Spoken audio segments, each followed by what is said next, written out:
You are now listening to the sounds of DrBSpot, a production of Bowden Enterprise Services, LLC. Join the podcast where love and life topics are discussed surrounding spiritual connection, relationships, finance, and becoming a better you through elevation. And now, here's your host, spiritual advisor and behavioral health clinician, Dr. B. Welcome back to another session of Dr. B's Spot, Loving Life. I'm your host, your spiritualist, your intuitive healer, Dr. B.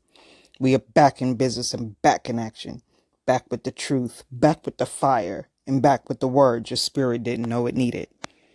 Today's message is titled, Too Much or Just Too True, When Clarity Scares the Unready. And today, I want to speak to the ones who've ever been called too much, when in reality, you were just too true. This episode is for the seers, the lovers, the deep feelers, the women and men who walk into a room and accidentally start triggering people just by existence. You weren't loud, you were accurate, you weren't needy, you were clear, and for those that couldn't handle it, they didn't leave because of your flaw. They left because of your flame. Or you had to either depart from the flame or because of all the flaws. So let's talk about it. Let's break it down. Segment 1. You weren't too much. They just didn't know what to do with someone that real. You've heard it before. You're too intense. You feel too much.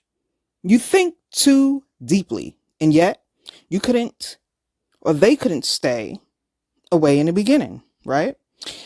That same energy they now call too much is what drew them in. Here's what I've learned. People will praise your presence until it starts to reflect their absence. They'll call your clarity a threat when it starts disrupting their comfort and confusion. And that's when the shift happens.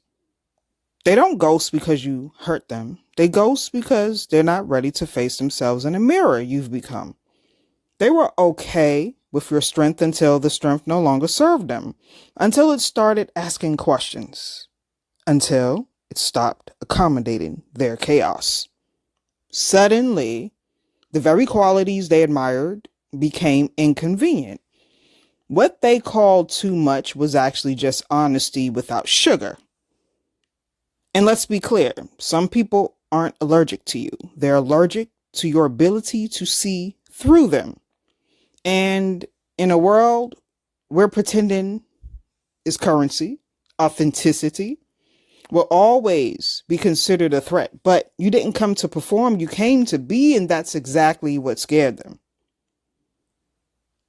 Next segment, the mirror principle and what your presence awakens. Let me say something that might fill or free somebody today. You didn't ruin their peace. You revealed their pretense. You see. Your present becomes a spiritual mirror, and not everyone is ready to see what's looking back at them. They start projecting their guilt, their past, their internal war onto you, because it's easier to say, you overwhelm me, than to admit, I don't know how to handle someone who won't shrink for me. When someone blocks, unfollows, or silences you, it's not power, it's panic, it's not strength, it's avoidance. They're not afraid of your chaos, they're afraid of your clarity. But sometimes you have to take accountability in certain situations if you're not just someone's cup of tea. You don't vibe with their mix or vice versa. So you don't need to enforce or push or impose yourself into their space or self. There's no need to look cray-cray or put yourself in awkward situations. That part is a disclaimer for those who may distort the truth and are unable to decipher fact from fiction. These point of view scenarios are for advanced or evolved individuals that I'm speaking of at this moment in time. But I always have to throw a disclaimer just in case for mental health reasons. So these point of view scenarios are for advanced evolved individuals trying to decompartmentalize certain situations that should be mentally acknowledged, then rerouted and or discarded from the forefront of your memory bank. This is about moving forward positively. Now let's resume. Listen, people don't always disappear because you were wrong.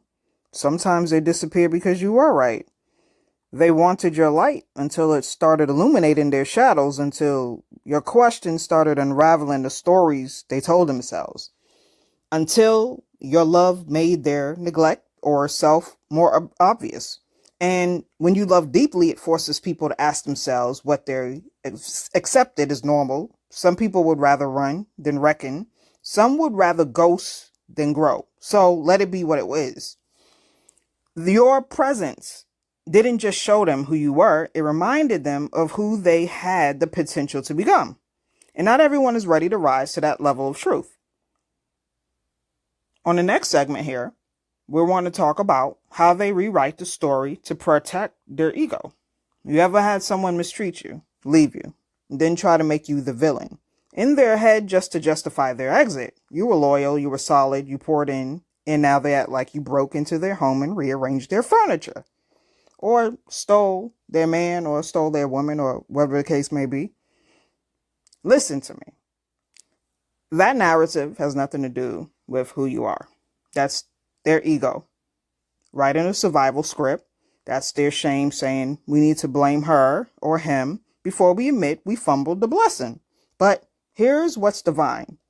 You don't need to defend yourself in rooms where you've already been dismissed. Their fear of facing you is evidence of what your presence actually did. You awakened them. And awakening can feel like destruction when someone's been sleeping too long. You were their truth serum in human form. You were the antidote to their patterns. And that terrified them. And now to live with themselves, they have to edit the story to make themselves feel like the hero. He, row, she, row. Pick your point. Pick whichever one you want. But their version of you will never hold weight in divine court. Spirit knows the truth. You know the truth. And even if their ego buries it, their soul remembers. The greatest flex. You don't have to clap back. You don't have to respond. Your evolution is the rebuttal. Your peace is the protest. Segment 4. From sanctuary to scapegoat. What spiritually happens when you become the mirror. See, when you become a safe place, a refuge, a lover, a partner, or a friend, whom you developed a relationship and or friendship or partnership with depth, people who are not healed will start treating you like a danger. Why? Because love with structure, love with depth, requires them to show up whole. You may have helped them breathe. You helped them calm down. You held space for their anxiety, PTSD, depression, bipolar, OCD, panic disorder, their confusion, their trauma. And then they turned on you when you started requiring honesty. Why? Because now the medicine had a name. Now the healing required participation. They weren't ready. People will drink from your well, then claim they were never thirsty. That's spiritual betrayal. Perhaps they don't have the proper tools to allow you to fix the situation, because perhaps you're just unqualified to be the fixer-up. But the beautiful thing is, their leaving or your departure didn't empty you. It revealed how deep you were. You can do all bad by yourself, right? Or either that bad can actually manifest into something great that you are being too distracted from to focus on your own level up. You were the healing they didn't know they needed and couldn't handle when it arrived. You were the prayer they prayed until it demanded transformation. They didn't reject you because you were toxic. They rejected you because you were transformative. And transformation terrifies people who only wanted temporary relief. The hardest thing, realizing you were never loved for your fullness, only for the pieces they could benefit from. But your overflow will never be wasted. God collects every drop. In this segment, we'll talk about closure without permission. This is your reminder. You don't need their apology to forgive. You don't need their call to close the chapter. You can forgive without re-inviting. You can bless them without reopening the door. And for the ones who removed you, unfollowed you, silenced you, bless them. because your presence probably whispered to their spirit louder than any words could. You were the altar they prayed at, but didn't keep holy. You were the peace they asked for, but didn't know how to live with. You were the truth they weren't ready for, but now can't unknow. You don't owe anyone a post-trauma performance. You don't have to explain your healing to those who didn't value your hurting. Let your silence testify. Forgiveness is not a bridge, it's a boundary. It says, I release you, but I reserve my peace, and that's sacred. This is your moment to breathe. Not because they made it right, but because you chose to stop carrying what was never yours. To everyone listening who has ever been made to feel like they were the wreckage, hear me. You were the revelation, and revelation always causes tremors before it settles. So if you've ever been ghosted, blocked, or turned into a villain for simply living and loving in fullness, I want you to know you weren't too much. You were just too true. And truth doesn't apologize for being whole. You are unique to someone, even when that person or people try to discard or dissuade you, who you really were to them. There's always another that will see your full potential and welcome you in the fullness of who you are without trying to diminish your light path. You were the turning point in someone's story, the divine disruption, the alarm clock to a soul stuck on snooze. And they may not thank you now, but the echo of your love will linger long after. You don't have to perform. You don't have to shrink. You are enough in your raw, radiant fullness, and that truth will set not just you, but others free. Thank you for existing as you are. May your voice never go silent. May your clarity remain unshaken. May your heart stay open, but guarded by wisdom. Thank you for tuning in to Dr. B's Spot, Love and Life. I hope this message has reached you in a beneficial and divine way. If this episode resonated with you, please like and share it with someone who could use a fresh perspective. Until next time, be blessed with less stress. Much love, Dr. B, and I'm out. Join us next time at Dr. B's Spot, where we dive into the real deal of love and life by tapping into your body, mind, and spirit. Don't forget to like, rate, and comment on each podcast that we drop. For all upcoming shows, reach Dr. B and all she has to offer on BowdenEnterprise.com and social media outlets under the moniker Bowden Enterprise Services.